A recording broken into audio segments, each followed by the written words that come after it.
İşçilerimizi tamamlaştırmaz hürmetli vatandaş. Endiki mavzumundaq.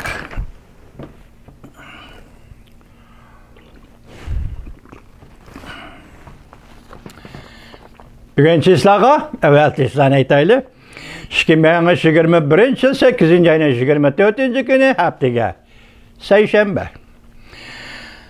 Tayvan Qonun chiqarish komiteti maktub yo'llab Litva Jamhuriyati parlament boshliq qatorliq rahbarlarni Tayvanni ziyorat qilish taklif qildi.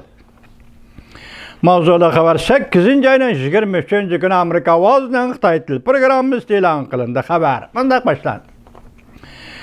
Washington Baltiq dengizi bo'yidagi davlati Litva Jamhuriyatidan boshlangan Amerika Jungo Tayvanning diplomatiya sohasida elishib texama avjiga chiqdi. Tayvan Demokratlar Partiyasining Qonun chiqarish komiteti a'zosi Chu Jiwi yakshanba kuni, ya'ni 8. ayning 22. kuni munda oshkorildi.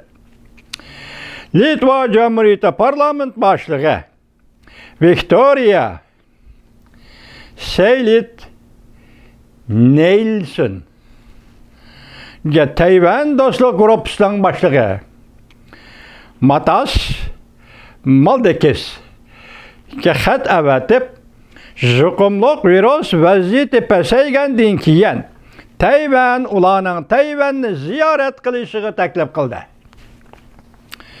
Tayvan erkinlik vaqt gazetining xabariga asoslanganda Chu Jiwi mundaq ko'rsatdi. Litva Jamhuriyati mehmonlarini Tayvanni ziyorat qilishga taklif qilish Litva Jamhuriyatining Tayvanni qo'llashiga do'stonaligiga rahmat aytish uchundir.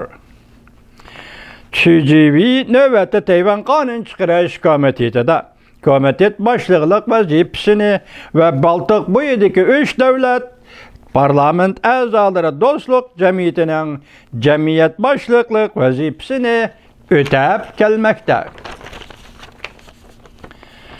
Chu Jiwi apandining Litva Jamhuriyati parlament a'zolarini Tayvanni ziyorat qilishga taklif qilish Litva Jamhuriyati Tayvan bilan munosabatlarni taraqqiy qildirishni qaror qilgandan beri Amerika Jungo Tayvanning mushu masala bo'yicha diplomatik elishishning yangi bir taraqqiyoti bo'lib qoldi.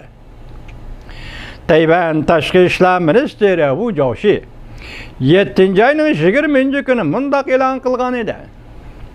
Tayvan Litva Jamhuriyati hukumati bilan quyuq maslahatlashgandan keyin ikki taraf Tayvanning Litva Jamhuriyatining poytaxti Vilnius shahrida Litvada turishliq Tayvan vakolatxonasi qurishga qo'shildi. Bu Zhaoxi mundaq ta'kidladi. Bu Tayvanning Yevropada tunji qatim vakolatxona qurganligi bo'lib hisoblanadi. Litva Jamhuriyati bu yil kuzda Tayvanda vakolatxona qurib, Litva Jamhuriyati bilan Osiyo Tinch okean savdo munosabatlarini ilgari surmoqchi bo'ldi. Tayvanning prezidenti Tsai Ing-wen shu vaqtda Facebook'ga fikr qoldirib, Tayvanning Litva Jamhuriyatida vakolatxona qurmoqchi bo'lganligini muhim diplomatik bosish deb madhiyahlagan edi. Tamamını anlayacağız vatandaş.